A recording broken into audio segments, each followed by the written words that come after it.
ನಮಸ್ಕಾರ ಎಲ್ರಿಗೆ sir. So ಇವತ್ತಿನ ವಿಷಯ ಏನಂತ ಹೇಳಿದ್ರೆ, ಇವತ್ತೊಂದು ಪ್ರೋಮ ನೀವು ಆಲ್ರೆಡಿ ನೋಡಿದ್ದೀರಿ. ಸೊ ಅಶ್ವಿನಿ ಅವರು ಯಾರು ನಮ್ಮ ರಕ್ಷಿತಾ ಅವರಿಗೆ ಒಂದು ಹೊಡಿಲಿಕ್ಕೆ ಬರ್ತಾರೆ ಅಂತ ಹೇಳಿದ್ರೆ, ಒಂದು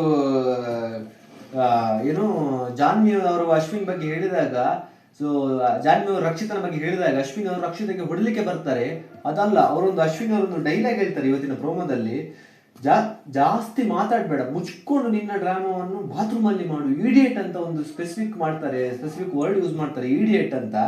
ಮತ್ತೊಂದು ಹೇಳ್ತಾರೆ, ನೀನು ಎಲ್ಲಿಂದ ಬಂದಿದ್ದೀಯ ಅಂತ ಗೊತ್ತು, ನಿನ್ನ ನೋಡಿದ್ರೆ ಗೊತ್ತಾಗುತ್ತೆ ಅಂತ ಹೇಳಿ ಒಂದು ಕಮೆಂಟ್ ಹಾಕ್ತಾರೆ. ಯಾರು? ಅಶ್ವಿನಿ ಅವರು ರಕ್ಷಿತನ ಬಗ್ಗೆ. ಸೊ ಇದು ಪ್ರೋಮ ನೋಡಿ ಜನರಿಗೆ ಒಂದು ಸಿಟ್ಟು ಅಂತ ಹೇಳಿದ್ರೆ, ರಕ್ಷಿತ್ ಒಂದು ವೇಳೆ ಈಗ ಅಶ್ವಿನಿ ಅವರ ಹೊರಗೆ ಸಿಕ್ಕಿದ್ರೆ ಉಂಟಲ್ಲ, ಅವರಿಗೆ ಧರ್ಮದೇಟು ಕೊಡ್ಲಿಕ್ಕೆ ರೆಡಿ ಇದ್ದಾರೆ ಜನ, ಅಷ್ಟು ಸಿಟ್ಟಾಗಿದ್ದಾರೆ ಅಶ್ವಿನಿ ಮೇಲೆ. ಸೊ ಇಲ್ಲಿ ನಾನು ಸೈಡಲ್ಲಿ ಹಾಕ್ತೇನೆ ನೋಡಿ, ಯಾವ ರೀತಿ ಕಮೆಂಟ್ ಮಾಡಿದ್ದಾರೆ ಅಂತ ಹೇಳಿದರೆ ಜನರು ಹೇಳಿ ಪ್ರಯೋಜನ ಇಲ್ಲ. ಇದಕ್ಕೆ ಮೈನ್ ಕಾರಣ ಏನು, ಜನರು ಇಷ್ಟು ಸಿಟ್ಟಾಗಲಿಕ್ಕೆ ಮೈನ್ ಕಾರಣ ಏನು, ಅದು ಮೈನ್.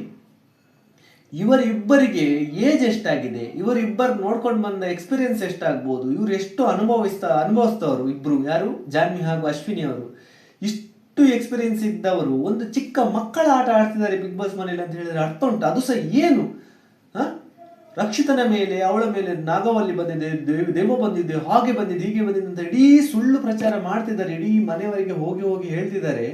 ಸೊ ಇದೊಂದು ಒಬ್ಬರ ಬಗ್ಗೆ ಒಂದು ಕೀಳು ಮಟ್ಟದಲ್ಲಿ ಮಾತಾಡೋದಲ್ವಾ ಇದು? ಅರ್ಥ ಆಯ್ತಾ ನಿಮ್ಗೆ? ಒಬ್ಬರನ್ನು ಚಲ್ಲು ಮಾಡ್ಲಿಕ್ಕೆ ನೋಡೋದಲ್ಲ ಇವರು ರಾಕ್ಷಸರು ಸೇರ್ಕೊಂಡು ಇಡೀ ಬಿಗ್ ಬಾಸ್ ಮನೆ ಎಲ್ಲ ಸ್ಪರ್ಧಿಗಳವರು ನೀರಲ್ಲಿ ಬಿದ್ದು ಹೋಗಿದ್ದಾರೆ, ಅವ್ರು ಏನು ಪ್ರಯೋಜನನೇ ಇಲ್ಲ. ಅಷ್ಟು ಆ ಅಶ್ವಿನಿ ಪರವಾಗಿ ಮಾತಾಡ್ಲಿಕ್ಕೆ ಒಂದು ಧೈರ್ಯನೇ ಇಲ್ಲ. ಕಾಕ್ರೋಚ್ ಸುಧೀರ್ ಮೂವಿಯಲ್ಲಿ ಎಲ್ಲ ವಿಲನ್ ಎಲ್ಲ ಮಾಡ್ಕೊಂಡು ಅಷ್ಟೆಲ್ಲ ಮಾಡ್ಕೊಂಡು ಸಾಧನೆ ಮಾಡ್ಕೊಂಡು ಬಿಗ್ ಬಾಸ್ ಮನೆಗೆ ಹೋಗಿದ್ದು, ಅಶ್ವಿನಿ ಅವರ ಎದುರು ಮಾತಾಡ್ಲಿಕ್ಕೆ ಧೈರ್ಯ ಇಲ್ಲ. ಆ ಕಡೆ ಹಿಂದೆಯಿಂದ ಹೋಗಿ ಮಾತಾಡೋದು, ಈ ಕಡೆ ಎದುರಿಂದ ಒಬ್ಬರ ಬಗ್ಗೆ ಇನ್ನೊಂದು ಸೈಡಲ್ಲಿ ಹೋಗಿ ಮಾತಾಡೋದು, ಧೈರ್ಯನೇ ಇಲ್ಲ ಆ ಕಾಕ್ರೋಚ್ ಸುದ್ದಿಗೆ. ಅದು ಬಿಟ್ಟು ಯಾರಾದ್ರೂ ಒಂದಿದ್ದಾರೆ ಅಶ್ವಿನಿಗೆ ಒಂದು ಎದುರೇಟಾಗಿ ಮಾತಾಡುವವರು. ಆ ಗಿಲ್ಲಿ ಒಬ್ರು ನಿನ್ನೆ ಎಪಿಸೋಡ್ ಗಿಲ್ಲಿ ಒಬ್ರು ರಕ್ಷಿತನಿಗೆ ಸಪೋರ್ಟ್ ಮಾಡಿದ್ರು. ಅದು ಬಿಟ್ರೆ ಮತ್ತೊಬ್ರು ಯಾರಿಗೆ ಸಹ ಧೈರ್ಯ ಇಲ್ಲ ಮಾತಾಡ್ಲಿಕ್ಕೆ. ಏನಕ್ಕೆ ಭಯ ಪಡಬೇಕು? ನನ್ನ ಕ್ವಶನ್, ಅಶ್ವಿನಿ ಅವ್ರಿಗೆ ಏನಕ್ಕೆ ಭಯ ಪಡಬೇಕು? ಅಶ್ವಿನಿ ಅವರಿಗೆ ಬಿಗ್ ಬಾಸ್ ಮನೆಯಲ್ಲಿ ಹೋದವ್ರ ಪೈಕಿ ಎಲ್ಲರೂ ಒಂದೇ, ಈಕ್ವಲ್. ನಾನ್ ದೊಡ್ಡವ ನೀ ಚಿಕ್ಕವ ಅದೆಲ್ಲ ಇಲ್ಲ ಬಿಗ್ ಬಾಸ್ ಮನೆಯಲ್ಲಿ. ಇವರಿಬ್ರು ಮಕ್ಕಳಾಟ ಮಾಡಿಕೊಂಡು ಅವಳು ರಕ್ಷಿತಾ ಅವಳಿಗೆ ಸ್ಟ್ರಾಂಗ್ ಇದ್ದದಕ್ಕೆ ಎದುರಿಸ್ಲಿಕ್ಕಾಯ್ತು. ಒಂದು ವೇಳೆ ಪಾಪದವರಾದ್ರೆ ಏನ ಅಂತ ಅರ್ಥ? ಒಂದು ನಿನ್ನ ಮೇಲೆ ನೀನು ರಾತ್ರಿ ಇದು ಭೂತ ತರ ಮಾಡ್ತೀನಿ ನೀನು, ದೆವ್ವ ಬಂದ ತರ ಮಾಡ್ತೀನಿ ನೀನು ಅಂತ ಹೇಳಿದ್ರೆ ಹೇಗಾಗ್ಬೋದು? ನಾಗವಲ್ಲಿ ತರ ಬರ್ತದೆ ನಿನಗೆ ಅಂತ ಹೇಳಿದ್ರೆ ಒಬ್ಬರು ಸ್ಟ್ಯಾಂಡ್ ತಗೊಂಡಿಲ್ಲ. ಒಬ್ಬರು ಬಿಗ್ ಬಾಸ್ ಮನೆಯಲ್ಲಿ ಒಂದು ಜನ ಸ್ಟ್ಯಾಂಡ್ ತಗೊಂಡಿಲ್ಲ, ಗಿಲ್ಲಿಯನ್ನು ಬಿಟ್ಟು. ಗಿಲ್ಲಿ ಒಬ್ರು ಮಾತ್ರ ಸ್ಟ್ಯಾಂಡ್ ತಗೊಂಡಿದ್ದೆ. ಅದು ಬಿಟ್ರೆ ಬೇರೆಯವರು ಎಲ್ಲ ಎಂತಕ್ಕೆ ಅವ್ರ ಪ್ರಯೋಜನ ಇಲ್ವಾ? ಖಾಲಿ ವೇಸ್ಟ್ ನನ್ನ ಮಕ್ಕಳು ಅವರು, ಸತ್ಯ ಹೇಳ್ಬೇಕಂದ್ರೆ. ಜನರು ಮಾತ್ರ ಅಶ್ವಿನಿ ಅವರಿಗೆ ಒಂದು ಬೈದದ್ದು ಕಮೆಂಟ್ ನಾನು ನಿಮ್ಗೆ ಸ್ವಲ್ಪ ಹಾಕಿದೆ ಇಲ್ಲಿ ಸೈಡಲ್ಲಿ, ಇನ್ನೂ ಸಹ ವಿಪರೀತ ಕಮೆಂಟ್. ಅದು ಹೇಳಿ ಪ್ರಯೋಜನ ಇಲ್ಲ, ಅಷ್ಟು ಸಿಟ್ಟಾಗಿದ್ದಾರೆ.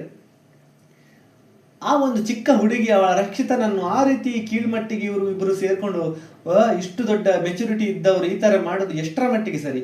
ಇದರ ಬಗ್ಗೆ ಸುದೀಪ್ ಸರ್ ಅವರು ಬಂದು ಮಾತಾಡ್ಲೇಬೇಕು ಅಂತ ಹೇಳಿದ್ರೆ, ಜನರ ಒಂದು ಒಪಿನಿಯನ್ ಅಂತ ಹೇಳಿದ್ರೆ ಮಾತಾಡ್ಲೇಬೇಕು. ಕಿಚ್ಚ ಸುದೀಪ್ ಅವರು ಬಂದು ಅಶ್ವಿನಿಗೆ ಕ್ಲಾಸ್ ತಗೋಬೇಕಂತ ಹೇಳಿ ಇಡೀ ಕರ್ನಾಟಕದ ಜನ ಬಿಗ್ ಬಾಸ್ ನೋಡುವ ಒಂದು ಎಲ್ಲ ಕಾಯ್ತಿದ್ದಾರೆ.